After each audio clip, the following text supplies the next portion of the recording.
itu satu adalah kerusakan bodi, tekanan ban, kondisi wiper dan kaca. Tahu wiper kan Pak? Oke.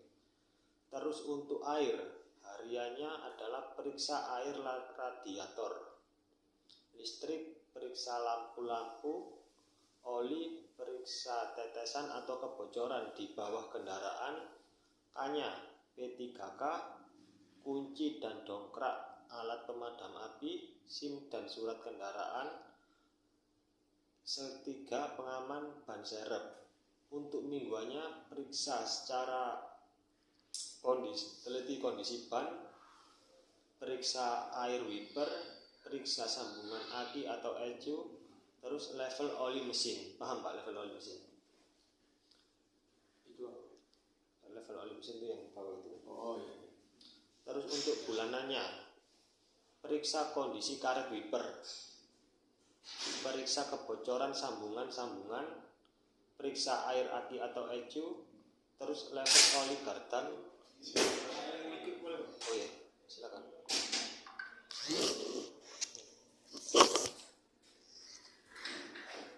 Terus level oli rim, paham ya? Level oli gardan sama level oli rim. Nah, ini itu metode balok untuk pengecekan hariannya ada. Ini tadi yang saya sebutkan, mingguannya ini, bulanannya ini.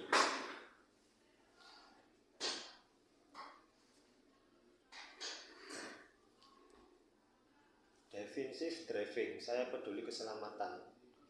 Defensive driving, perilaku pengemudi yang menerapkan metode safety driving sehingga mampu mengidentifikasi bahaya dengan mengambil resiko yang paling rendah.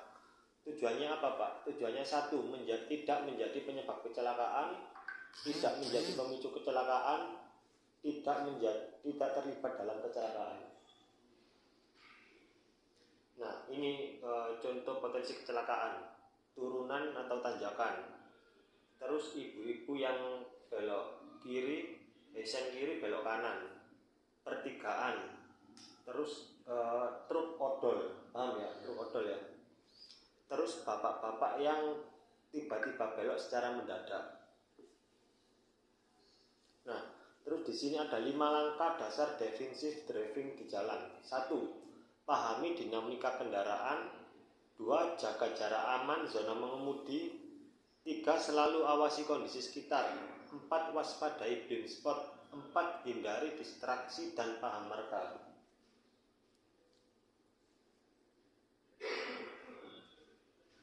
Nah, pahami dinamika kendaraan. Apa itu Pak pahami dinamika kendaraan? Nah, Bapak harus paham dengan kondisi kendaraan yang Bapak bawa. Dari segi panjang kendaraan, lebar kendaraan, tinggi kendaraan, ground clearance kendaraan, bobot atau maksimal muatan kendaraan, aerodinamis kendaraan, fungsi panel instrumen kendaraan, wheelbase, jarak sumbu roda. Paham ya? Nah, terus ini ada jaga jarak aman zona mengemudi atau MAR. Apa sih Pak MAR itu Pak? MAR, M-nya itu adalah zona melihat, terus A-nya zona analisa, R-nya zona reaksi. Di sini ada keputusan 30, 100 sampai 120 detik, 12 sampai 15 detik, 4 sampai 6 detik untuk melihatnya. Analisa juga reaksi. Metode 4 detik, 1000 dan 1, 1000 dan 2, 1000 dan 3, 1000 dan 4. Contohnya, ini kendaraan Bapak. Di sini ada truk. Di depannya ada truk, di sini ada pohon atau benda mati lainnya. Ketika truk di depan Bapak sejajar dengan pohon atau benda mati, dari sini Bapak menghitung 1000 dan 1, 1000 dan 2, 1000 dan 3, 1000 dan 4. Jika dalam hitungan 1000 dan 4 kendaraan Bapak lebih dari pohon mati ini atau benda mati di sini, berarti Bapak belum menjaga jarak aman.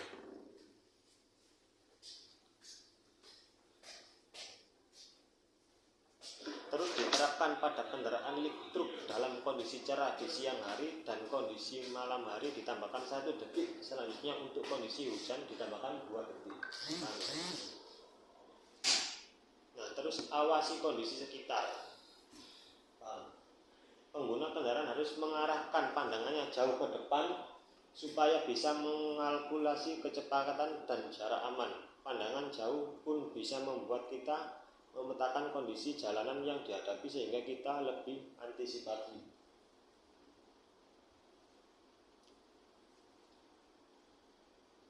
Nah, terus waspadai blind spot. Tahu blind spot apa?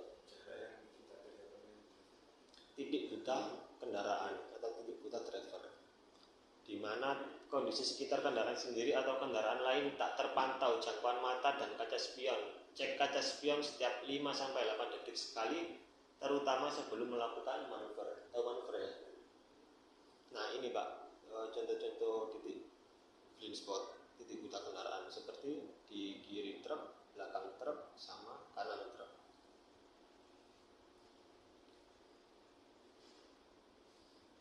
Nah terus ini ada hindari distraksi dan paham marka atau distraksi Pak. Seperti tidak menggunakan HP saat mengemudi, tidak nyalakan rokok saat mengemudi, tidak makan saat mengemudi, dan tidak mengobrol saat mengemudi.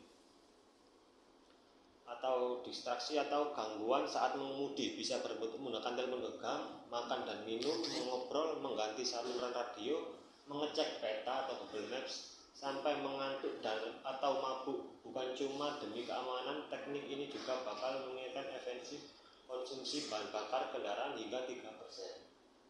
Terus di sini ada yang namanya paham marka jalan bukan panjang.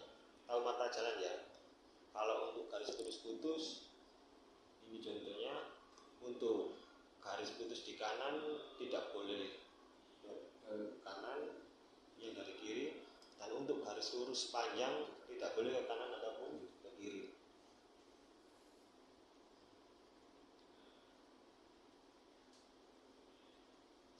Terus ini ada tips saat menyalip kendaraan. 1. Pastikan di jalur yang tepat. 2. Jaga jarak aman. 3. Lihat kaca spion. 4. Beri tanda lampu atau sen. 5. Jangan menyalip di tanjakan atau tikungan. Tips mengemudi. Nah, di sini ada contoh memegang kemudi yang benar Pak, adalah jarak tangan sejajar dengan jarum jam 3-9 atau 3-9. Memegang kemudi yang benar dapat mengurangi cedera dalam jari tangan Anda. Terus pastikan safety belt terpasang dengan benar untuk keselamatan. Tahu safety belt apa?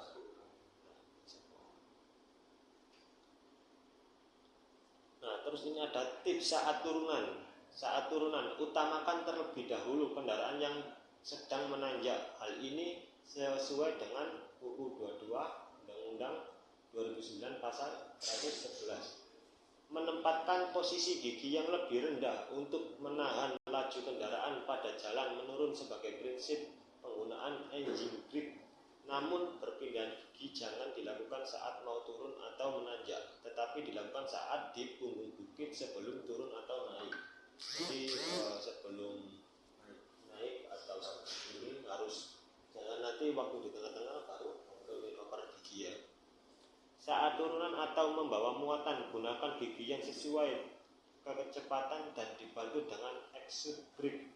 Jangan terlalu lama menginjak rem agar rem tidak panas dan terjadi efek vapor lock sehingga selalu kecepatan RPM kendaraan.